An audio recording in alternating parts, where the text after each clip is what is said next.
প্রতিবন্ধিতা কোনো বাধা নয়, এর প্রমাণ শৈলী ও রুমিরা। সব বাধা পেরিয়ে তারাও নিজেকে সঁপে দিয়েছে দেশ সেবায়। তবুও বাবা মায়ের দুশ্চিন্তার শেষ নেই। প্রতিবন্ধীদের প্রতি সমাজের দৃষ্টিভঙ্গি আর রাষ্ট্রীয় ব্যবস্থা নিয়ে তাদের হতাশা রয়ে গেছে।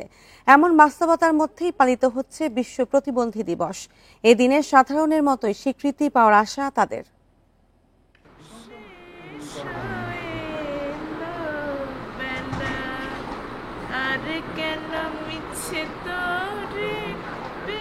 পাখা মেলে উড়ে যাওয়ার স্বাদ শৈলীর, কিন্তু তাকে যেন টেনে ধরে প্রতিবন্ধিতা। কিন্তু মন তো আর কোনো বাধা মানে না।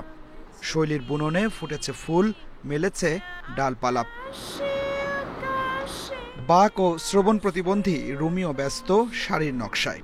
কোনো প্রতিবন্ধিতায় তার জীবনের এতটুকু ছন্দপতন হয়নি। শৈলী রুমির মতো আরও অনেকে প্রশিক্ষণ নিচ্ছে আফতাবনগরের PFDA ভোকেশনাল ট্রেনিং সেন্টারে।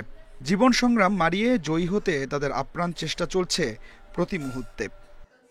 সেলাই করি, মালা গাঁথতে পারি, ব্লক করতে পারি। প্রতিবন্ধী জনগোষ্ঠী আসলে অনেক পিছিয়ে পড়া, তো এই জনগোষ্ঠীকে নিয়ে চিন্তা করার মানুষের খুবই অভাব বর্তমান সমাজে আমাদের বাংলাদেশে। এত সম্ভাবনাময় সন্তানদের নিয়ে তবু দুশ্চিন্তায় অভিভাবকরা। সমাজের দৃষ্টিভঙ্গি নিয়ে এখনো শঙ্কা তাদের। কে দেখবে? সরকারিভাবে বা কোনো একটা ভাবে যদি আমাদের বাচ্চাদের জন্য, বড় বাচ্চাদের জন্য মানে অন্যরকম কোনো একটা ব্যবস্থা থাকতো, যেখানে আমরা নিশ্চিন্ত হতে পারতাম যে হ্যাঁ, আমার বাচ্চাটা আমি না থাকলে কোনো সমস্যা হবে না। নির্দিষ্ট কিছু এরিয়াতে তাদের ইন্টারেস্ট থাকে এবং তাদের স্ট্রেংথ থাকে।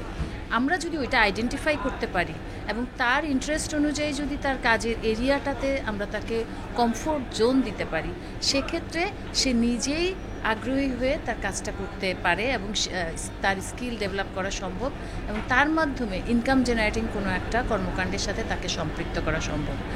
আফতাবনগরের এই ট্রেনিং সেন্টারে 90 জন শিক্ষার্থী আছে। এখান থেকেই তারা নিবেদিত হচ্ছে দেশ সেবায়। Adilur Rahman, independent news, Dhaka.